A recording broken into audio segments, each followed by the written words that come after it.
तो नेटफ्लिक्स पे एक सीरीज आई है जिसका नाम है IC-814 द कांदाहार हाईजैक। और ये सीरीज एक रियल लाइफ इंसिडेंट पे बेस्ड है जो 1999 में हुआ था, जहाँ पे हमारा एक इंडियन का प्लेन था, वो काठमांडू से दिल्ली आ रहा था। लेकिन उसे काठमांडू से दिल्ली आते आते ही कुछ लोग हाईजैक कर लेते हैं और फिर उस हाईजैक करे हुए प्लेन को लेके जाते हैं कांदाहार में, जहाँ पे नेगोशिएशंस वो सब चलते हैं। और ये पूरा स्पैन होता है 8 दिन का और इसके ऊपर ये पूरी कहानी है, जहाँ पे हमें टोटल 6 एपिसोड देखने को मिलते हैं। Length of each episode is around 40 minutes, तो लगभग आपके 4 घंटे का समय मांगती है।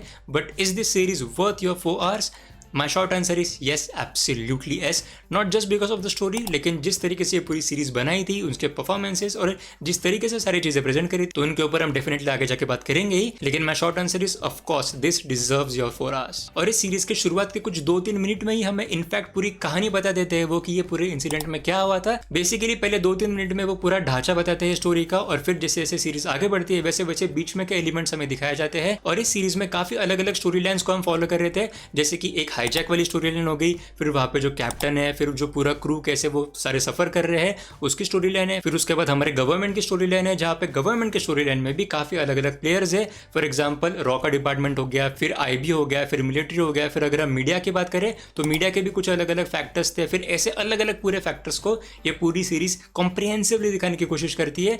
एंड और मैं सच बताऊंगा, मुझे तो काफी कंफ्यूजन हो रहा था to follow all the story line, लेकिन फिर भी कुछ एपिसोड होने के बाद you kind of make sense कि हाँ ठीक है, ये सारे मेन हमारे ऑफिशियल से। बाकी सीरीज में मुझे एक और चीज अच्छी लगी कि जहां पे भी कुछ बड़े इंसिडेंट का जिक्र करा जाता है। फॉर एग्जांपल 1999 में ही ये पूरा हाईजैक हुआ था, और 1999 में ही जो कारगिल की वॉर हुई थी वो हुई थी। तो जब भी कोई गवर्नमेंट का ऑफिशियल उस चीज के बारे में बात करता है related to the Kargil war, तो हमें एक बैक स्टोरी नरेट करी जाती है कि अच्छा कारगिल वॉर में ये हुआ था, और कारगिल के वॉर के कुछ कुछ प्लेयर्स है जो शायद यहाँ पे आ सकते हैं, तो उनके बारे में भी हमें इन्फॉर्मेशन दी जाती है। एक और मैं आपको एग्जाम्पल देना चाहूंगा, और वो ऐसा था कि उस टाइम पीरियड में हमारे यूएस के साथ इतने अच्छे संबंध नहीं थे, क्योंकि हमने पोखरान वाली टेस्ट करी थी, न्यूक्लियर वाली टेस्ट जो यूएस ने कंडेम करी थी। तो वो वाले इंसिडेंट को भी हमारे मेमोरी रिफ्रेश करने के लिए एक नरेशन करा जाता है, जो मुझे काफी बढ़िया लगा। और एक और चीज उन्होंने अच्छी करी वो थी कि जितना ज्यादा हो सके उतना ज्यादा टाइम पे वो हमें रियल फुटेजेस दिखा रहे थे। जितने हो सके थे उतने रियल फुटेजेस उन्होंने दिखाए कि कैसे सिविलियंस हो गए, या फिर जिन लोगों को हॉस्टेज बनाया था तो उनके रिलेटिव्स का कैसा रिएक्शन था वो हो गया। फिर हमारे गवर्नमेंट ऑफिशियल्स ने क्या क्या स्टेटमेंट्स दिए थे तो वो हो गया। तो इन सारे उन्होंने काफी ज्यादा तौर पे जो पुराने रियल फुटेजेस थे वो फुटेजेस यहाँ पे यूज करे हैं,